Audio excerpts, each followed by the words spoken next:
Ahí había unos. Claro que sí. Ok, las peridófitas. ¿Qué son? ¿Pidriofitas? Periófitos. Es que la P no se Peridófitas. pronuncia, ¿listo? Ah, ok. Como la P de psicología. Ah, peridófitas entonces. Bueno, ¿qué son? Son plantas vasculares, esto significa que tienen vasos conductores, que son el xilema y el floema. Recordemos que el xilema es el que transporta agua y sales minerales a través de la planta y se encuentra más adentro del tallo. Y el floema transporta savia que elaboran las células por la fotosíntesis y se encuentran en la punta del exterior. Las peridófitas no tienen semillas, o mejor dicho, no se reproducen por semillas. También son plantas cromofitas. Este significa que tienen raíz, tallo y hojas.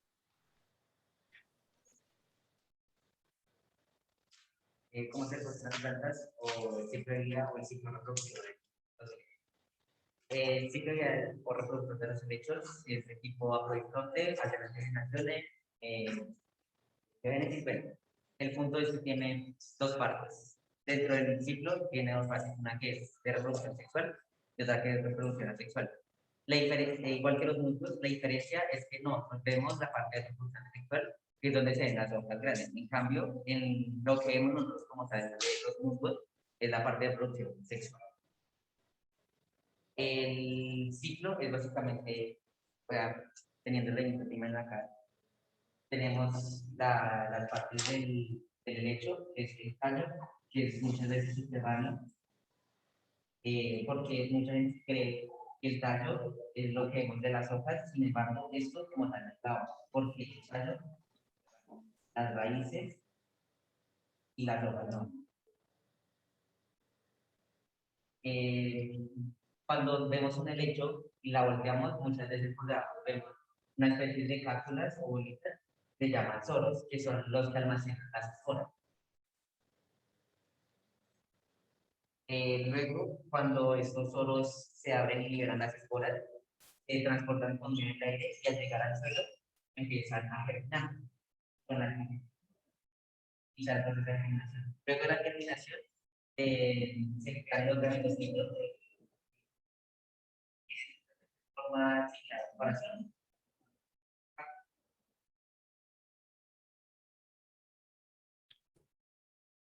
Estos generan cada uno gametos femeninos, gametos masculinos.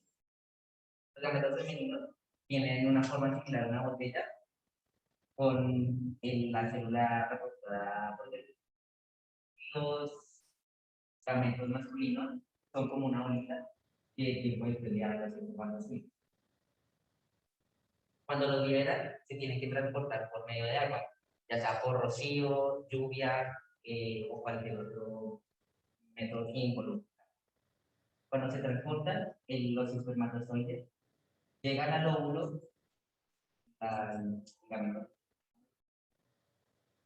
lo fecundan, luego por un método de meiosis, produce un cigoto y se empieza a dividir a los resultados de información.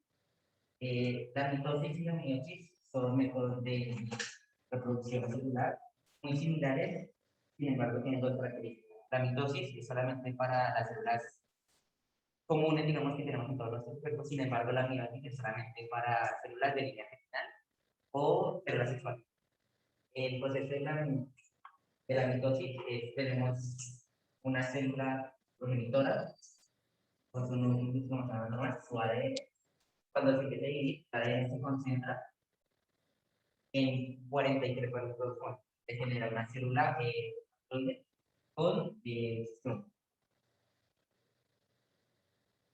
luego esta célula, por medio de 5 fases, la interfase, la profase, la metafase, la anafase y la telofase, se empieza a dividir dando como resultado dos células exactamente iguales a la progenitora. El proceso es tenemos la célula tetraploide, entonces, por medio de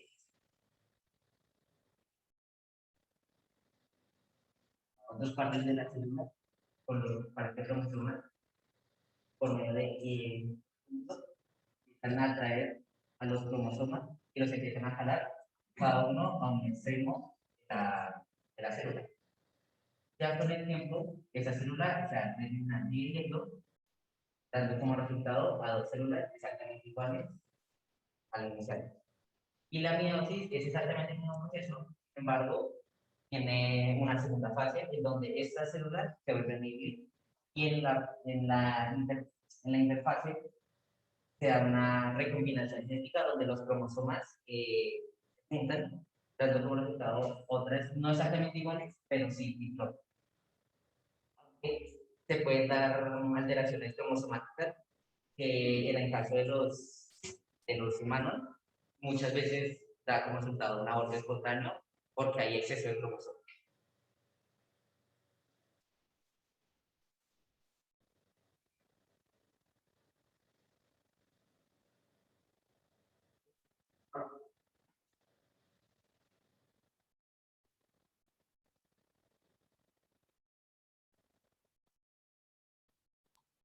¿Qué características tienen? Las pteridofitas pues son plantas primitivas que se desarrollaron de forma muy temprana en nuestro planeta y son plantas que prosperan principalmente en ambientes templados, tropicales, húmedos, pero aún así siguen siendo capaces de soportar bien la vida en regiones áridas. La estructura de la planta pues cuenta con tallos, hojas y raíz. Las raíces pueden estar más o menos desarrolladas que las gimnospermas y angiospermas, pero pues todo depende del tamaño y de otras características de la especie. No tienen un tallo leñoso, pero puede prolongarse hasta debajo de tierra para poder servir como si fuera un rizoma. Gracias a este tallo pueden emerger las hojas de un tamaño bastante grande y poder realizar la fotosíntesis y capturar pues toda la cantidad de humedad posible. Algunas de estas especies se consideran como semiacuáticas o acuáticas, aunque ninguna de ellas crezca como tal en el agua del mar, pero ya que necesitan pues una gran cantidad de humedad, se pueden desarrollar perfectamente cerca pues de los cursos de agua como ríos, cataratas, lagos, riachuelos o arroyos.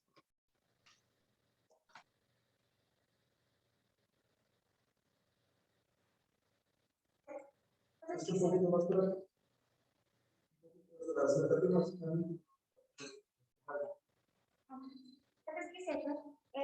son plantas vasculares que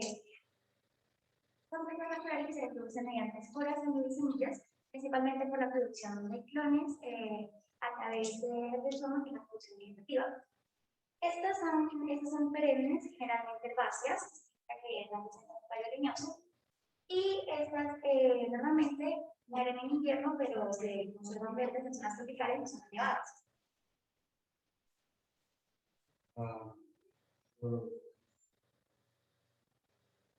Es una familia de plantas vasculares de semilla que proceden de microfondos.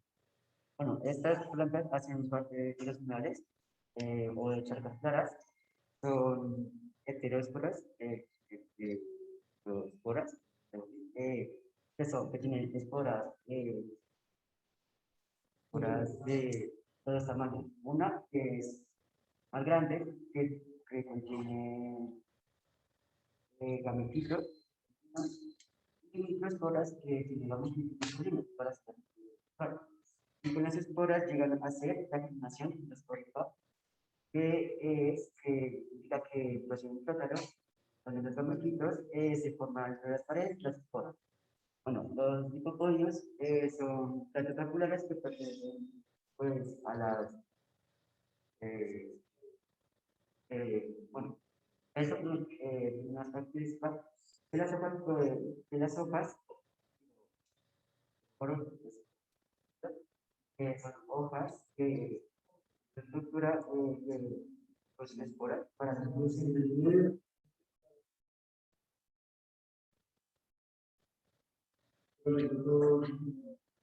Las celaginelas se reproducen en África Oriental. Este tipo de planta tiene un crecimiento rápido y están en un grupo formado que se llama Selaginelaceae, donde son diferentes grupos con diferentes formas de tamaño. Los helechos no tienen semilla. Estos son un tipo de planta vivaces y tienen una característica de que sus hojas son grandes y espinosas.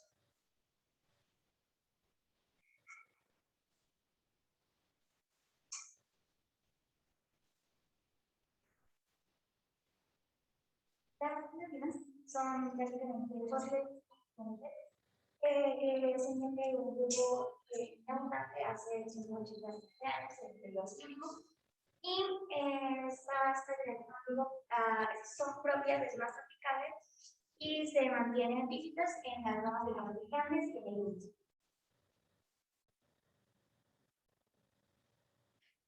Bien, muchachos. Bien. Entonces, 90 en los diapositivas, algunos tenían mucha letra, pero también. Y 95. Ok, eso está muy bien. En términos de la explicación del ciclo reproductivo, y Hernández leyó, fue el único que leyó del grupo.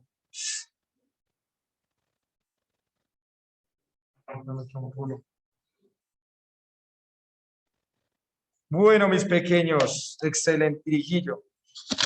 Hasta aquí, de los grupos que hemos visto, son las plantas que no producen madera. ¿Listo? Los helechos van a ser muy importantes, o fueron también muy importantes, en las épocas de los dinosaurios.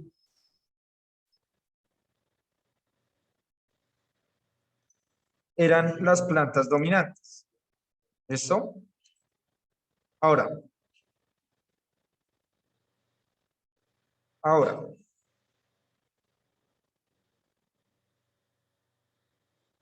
vamos a ver varias cosas importantes. Estos, miren, por ejemplo, esta imagen. Estos helechos, bueno, han perdido tamaño porque en épocas de los dinosaurios, ¿recuerdan qué fue lo que extinguió a los dinosaurios? ¿Qué? ¿El meteorito? El humo, El el polvo. tanto humo que levantó. El polvo que levantó el meteorito. Exacto. ¿Sí? Lo que extinguió a la gran mayoría de estos seres fue la contaminación. Al igual que ha pasado con todas las 5 extinciones masivas, siempre ha sido la contaminación. ¿Sí? Hay algún fenómeno y genera eso. Lo mismo pasó con estas amigas. Si bien acá ustedes ven muchas, estas eran mucho más grandes, se supone. O sea, se han encontrado fósiles de estas plantas mucho más grandes, están mucho más desarrolladas. Digamos que los seres vivos en aquel entonces, pues tenían como la capacidad y tenían, digamos, como la adaptación a un gran tamaño, lo cual fue una desventaja cuando, pues, se levanta esa contaminación del meteorito que llega. Por tanto, a partir de este hecho, empezaron a surgir también nuevas plantas.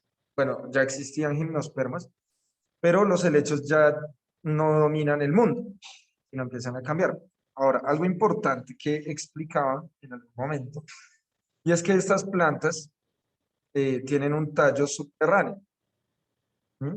A los tallos subterráneos los vamos a llamar rizomas. ¿Listo?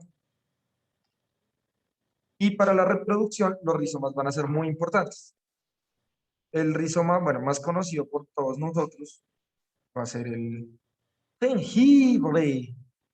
¿Listo? Pero vean, el pasto también tiene rizoma y con los helechos va a pasar lo mismo. ¿Listo? Entonces van a estar conectados con su tallo bajo tierra y eso va a ser muy eficaz para poder producir una muy buena cantidad de hojas y que la planta se expanda. Es decir, su reproducción va a ser muy rápida, en corto tiempo pueden crecer muy rápido. Ahora, sus hojas, si ustedes miran los helechos, sus hojas son muy especializadas. Esto se llama una hoja compuesta, así se llama. Entonces, sus hojas son muy especializadas y van a permitir procesar rápidamente la luz. Entonces, miren cómo va creciendo. Uno ve como una acumulación de hojas. En muchos lugares, casas, incluso negocios, etcétera, uno suele ver o puede ver esto, ¿no? Como muchos helechos colgando, etcétera. Y nosotros lo que vamos a ver es que cada vez se van viendo más. Son muchas hojas. Son plantas que no producen madera hasta este momento. Ninguna de las que hemos visto produce madera. Están totalmente ligados, obviamente, también al desarrollo de las fotosíntesis como lo hacían las algas también, pero pues acá obviamente nosotros ya tenemos diferenciación de tejidos. Y aquí lo que nos explica Osorio, y es que estos son los pequeños soros. Bueno, hay unos que salen grandes, ¿listo? Como estos. Miren esto. Y otros que salen solo como estas manchitas, ¿listo? De ahí van a salir las esporas que van a permitir el crecimiento de otros helechos, ¿sí? Ahora, eso va a ser muy importante tenerlo en cuenta porque los helechos, al igual que las plantas en general, van a tener dos tipos de reproducción para dar origen a otra planta. Y es una reproducción vegetativa, no lo habíamos hablado un poco, y otra que es reproducción sexual. Entonces nosotros no podemos hacer eso. Imagínese usted cortándose un dedo y dejarlo por ahí que salga otro humano igual a usted. No. Las plantas en cierta medida pueden hacer eso. ¿Sí? Una reproducción vegetativa. Entonces estas plantas ya empiezan a hacerlo, empiezan a desarrollarse a partir de la hoja, porque la hoja es lo primero que empieza a desarrollarse. ¿Por qué creen ustedes? Sí, vamos. Pues piensa. Porque la hoja debe ser lo primero. Ay. ¿Para qué?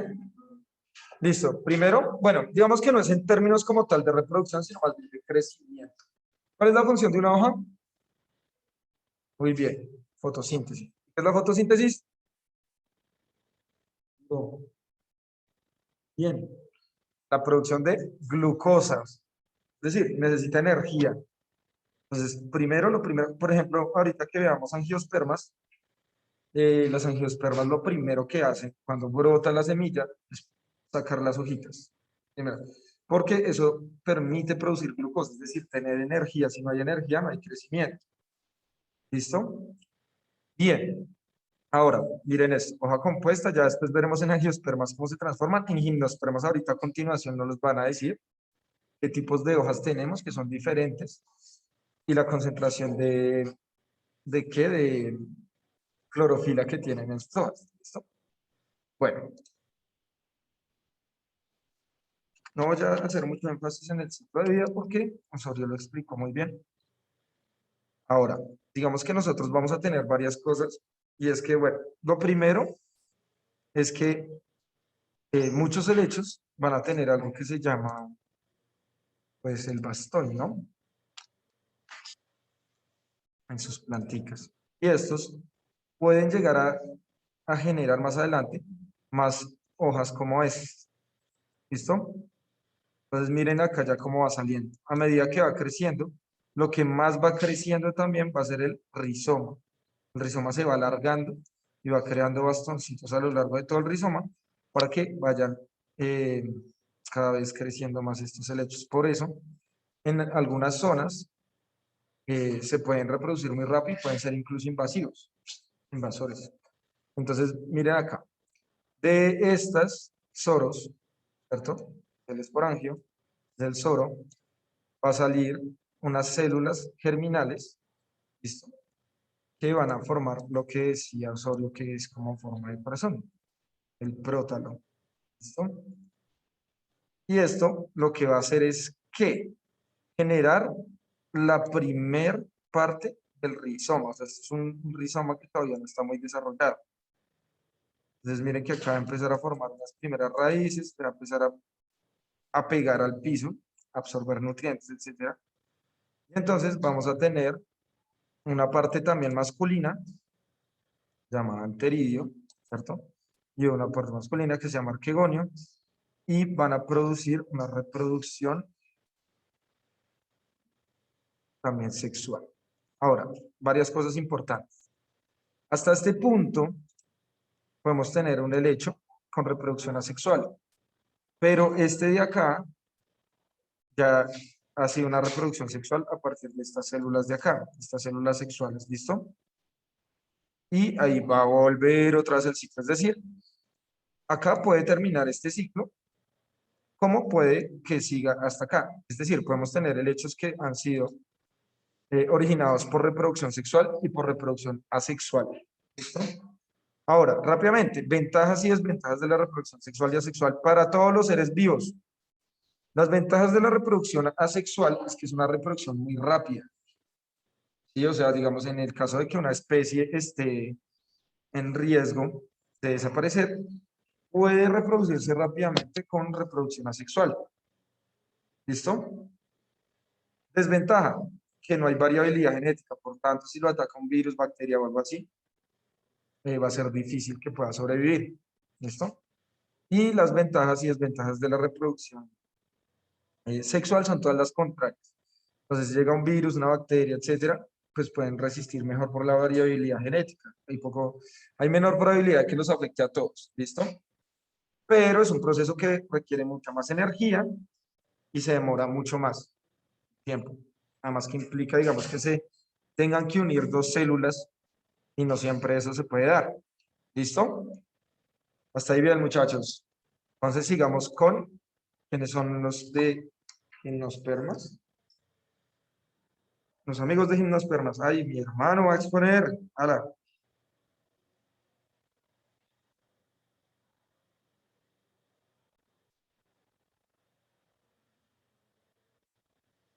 Cunubá, Martínez, Alfonso, Rodríguez, Mendoza y Martínez Laura. Ah, bueno, los dos Martínez.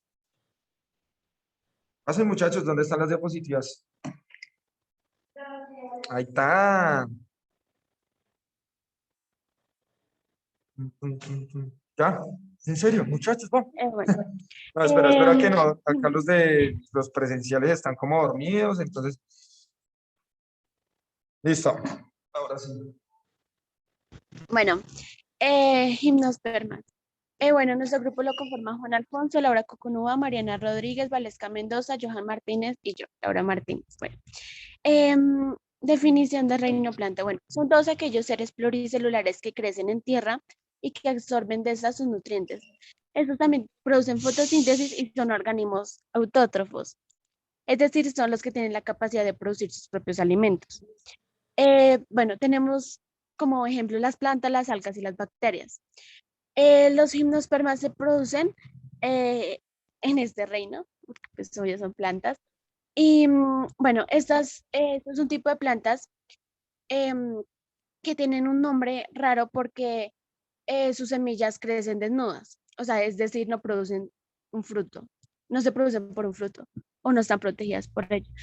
Bueno, las características son, bueno, unas que son organismos multicelulares y eucariotas. em, Estas con el tiempo han desarrollado mecanismos de defensas en la cual tiene sustancias tóxicas en sus hojas, flores o frutos. Como por ejemplo tenemos la cala, que es una hoja, es una flor que tiene sustancias tóxicas en sus hojas. Bueno, son organismos fotosintéticos, o sea que bueno, se encuentran en algas, plantas y cianobacterias, y esas usan la energía solar, el dióxido de carbono y el agua